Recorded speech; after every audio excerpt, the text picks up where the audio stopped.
দুনিয়ার জন্য পাগল হইলাম রে, যেই দুনিয়া এত কষ্ট করার পরেও পরনের কাপড়টা পর্যন্ত সঙ্গে দেয় না।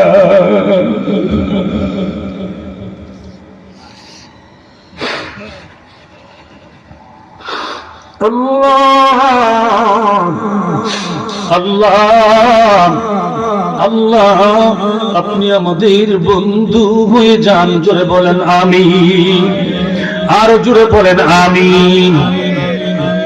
আমার আল্লাহ যদি বন্ধু না হয় কোনো উপায় নাই, অন্ধকার কবরে কোনো উপায় নাই।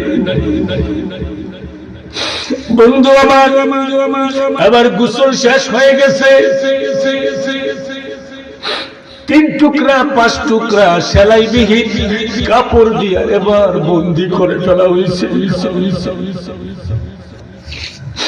পায়ে মাথা মাঝখানে 3টা বাঁধ দিয়া বন্দি করে ফেলা হয়েছে। এই বাঁধের ভিতর থেকে তুই জীবনে কোনোদিন আর বের হওয়া যাবে না। বন্ধু আমার